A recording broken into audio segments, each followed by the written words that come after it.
The government bows to pressure. UK airports will screen for Ebola.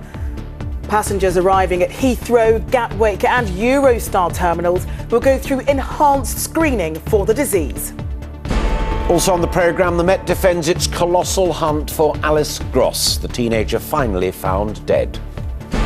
Taxing times, the Inland Revenue get it wrong again on what thousands owe or are owed.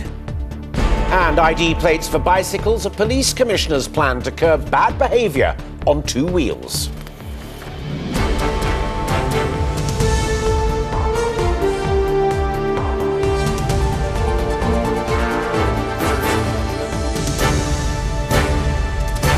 This is ITV News with Charlene White and Alistair Stewart. Good evening. The growing threat of Ebola tonight prompted the government to introduce screening at Britain's busiest entry points.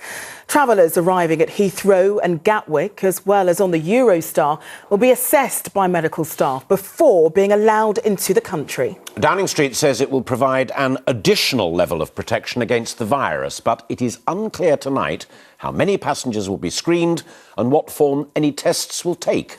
Our correspondent Dan Rivers reports on Britain's screening programme. Checking every one of the 300,000 people that fly into Britain each day is a bewildering task. But today the government announced new checks will be made at key entry points. In a statement, the government said enhanced screening will initially be implemented at London's Heathrow and Gatwick airports and Eurostar terminals, and will involve assessing passengers' recent travel history, who they have been in contact with, and onward travel arrangements, as well as a possible medical assessment conducted by trained medical personnel rather than Border Force staff. But only this morning, the government's official line was that it would be unnecessary and impractical. Screening is better done in the country of the outbreak on exit, as people leave that country, rather than on arrival. Mass screening of passengers at airports is nothing new. It was carried out in the Far East extensively during the SARS crisis, using cameras like these to monitor people's temperature. The problem with Ebola is that people can carry the virus for up to 3 weeks without showing any signs of fever. We know a lot about screening for disease at airports. In general, it doesn't help. It might make the public feel more reassured, it might give a sense of something being done, but it won't necessarily stop disease. We shouldn't invest too much in it. People leaving West Africa are already checked closely. In Sierra Leone, that means every arriving and departing passenger is screened for signs of the virus. The most direct flights between the UK and the three main countries at the centre of the epidemic are currently suspended. Passengers are now likely to fly in via Brussels, Paris or Casablanca. Although in both directions there are about 30 flights a week. Latest figures show there are almost 30,000 people from the three countries living in the UK. One of them is Joe Tucker. He's lived in London more than 20 years, but has two brothers and a sister still in Sierra Leone. The community is very worried. The community is, no one sleeps at night. Everybody's worried what's happening to their families, their sisters, their brothers, their cousins, their nephews. And it's very difficult for people to be able to cope. Experts say the number of cases could now be doubling every 2 weeks in West Africa. With almost 4,000 dead, this crisis is likely to touch many countries around the world, including our own.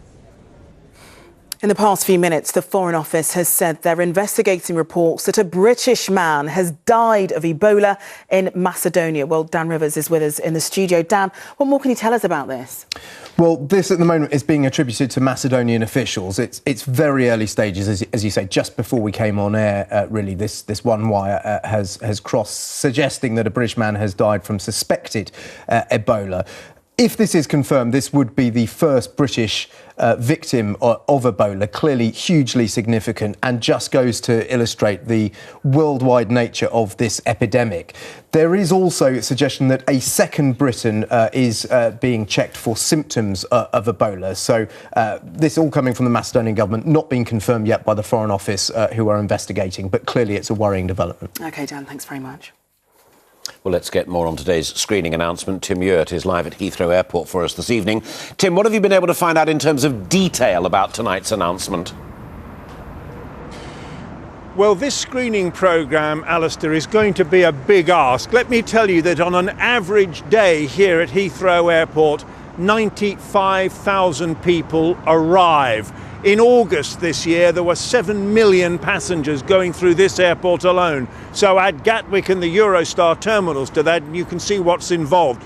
The plan is to, first of all, present people with a questionnaire asking if they have been to any of the infected areas in West Africa. And remember, there are no direct flights here from either Sierra Leone or Liberia, which makes it even more difficult. If the answer to that is yes, they will, as I understand it, be given an initial assessment, and that might lead to a medical examination. But it's going to be a huge job. Tim, thank you. The leaders of the three worst affected nations that Tim mentioned there, Liberia, Sierra Leone and Guinea, all spoke to the World Bank today to plead for help to tackle Ebola. At its annual conference in Washington, the bank agreed that urgent international action is needed. This report from our Washington correspondent Robert Moore begins with distressing images of those on the front line of the crisis. They are disinfected at the end of every shift. Doctors and nurses facing great risk as they confront the overwhelming challenge inside the Ebola treatment centres. This carer in Liberia agreed to wear a camera to illustrate the conditions. If the Ebola pathogen is the villain, these frontline health workers in West Africa are the heroes, battling to care for patients who are desperately ill. Life is rough and then you die. What else can we do? If we don't do it, who will do it for us? So we have to take the risk and cater to the patients, or else our country will be wiped away. More victims are arriving all the time, many left on stretchers on the floor of the clinic. Ebola is not yet remotely contained in West Africa, a grim reality with global implications. Thank you very much. A world away in the conference rooms of the World Bank in Washington, leaders are sounding the alarm. Ladies and gentlemen, unless we quickly contain and stop the Ebola epidemic, nothing less than the future of not only West Africa, but perhaps even Africa, is at stake. Experts say this compares to only one other healthcare challenge of recent decades. I will say that in the 30 years I've been working in public health, the only thing like this has been AIDS. And we have to work now so that this is not the world's next AIDS. And by video link, this assessment from the president of Sierra Leone. Our people are dying. Children are being orphaned. Most of the dead are women. The disease is entrenched in the capitals. But the man who's coordinating assistance says there is some good news. On a scale of 1 to 10, how do you rate the global response? I think we're about a 6 right now. A lot of concern, a lot of commitments. It's starting to translate into money, and it's starting, importantly, to translate into people, because that's what's really needed. You cannot eliminate Ebola with money. Among political leaders and public health officials here, the sense of crisis is evident. But the central difficulty remains. How do you raise the alarm and shatter complacency without creating panic? Robert Moore, ITV News, Washington. On to other news now, and America is continuing airstrikes on the Syrian border town of Kobani today, targeting Islamic State fighters. But with the town's Kurdish defenders losing the battle on the ground, NATO has called on Turkey to help prevent it falling into terrorist hands. Our international affairs editor, Reggie Omar, has more. Kobani has become a vicious war of attrition between the town's defenders and IS militants, watched from a stone's throw away by Turkish troops, part of one of the biggest armies within NATO. Desperate to save the town from falling into the hands of the extremists, the US and its allies have bombed militant positions. But even the US has acknowledged air power alone won't save Kobani. But NATO believes that Turkish ground troops could. And US Secretary of State John Kerry said a strategy to confront IS in Kobani was coming together. Kobani is a tragedy because it represents the evil of ISIS. But it is not the definition either of the strategy or of the full measure of what is happening with respect to ISIL. It is one town, and there will be others where there will be conflicts with ISIL over the course of these next months. For his part, the Turkish foreign minister said it was unrealistic to expect Turkey to commit ground troops on its own, especially as other NATO members like Britain and the US were unwilling to do so. He said Turkey would be part of a joint decision. Turkey is facing pressure from multiple points, not just from its international partners, but by the knowledge that IS militants are on the offensive right on its border, and also pressure from within, with demonstrations inside the country against the government's reluctance to directly join the fight to save Kobani. Raghi Omar, ITV News. Anti-terror police have been given 5 more days to question 4 men suspected of plotting attacks on the United Kingdom, as more details about them have come to light. ITV News believes that one of the suspects to be 21-year-old Gusai Abu Zaid, former pupil at Westminster City School. He is being held along with Tariq Hussain, a medical student from West London. All 4 remain in custody.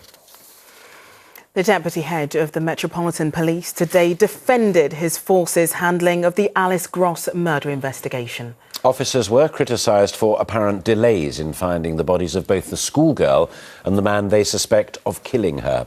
Craig Mackay told MPs it is a colossal inquiry, as Paul Davies now reports. It is a colossal investigation. There were 17 other police forces working with us. It was the biggest police operation in the capital since the 7/7 bombings. Yet police commanders know they still face criticism that they didn't do enough. It took more than a month to find the body of Alice Gross in the water close to where she was last seen alive. That should not be interpreted as a failure, according to this police chief. Ideally, yes, you'd always hope you can find things quicker, but sadly, history tells us when you do this, whether you look at the tragic events in Tufted Powys, with April, all the way through to Millie Dowler in Surrey and those sorts of things, searches of this nature, if you do them properly and thoroughly, sadly take an awful long time.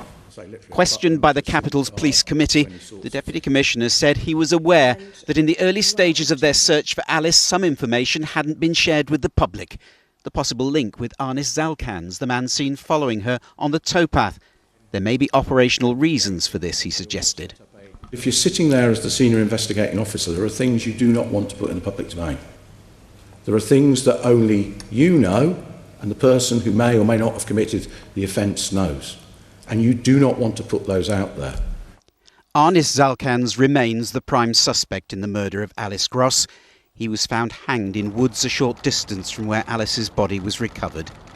The police investigation, now the subject of 3 internal reviews, is still active, the local authority was told.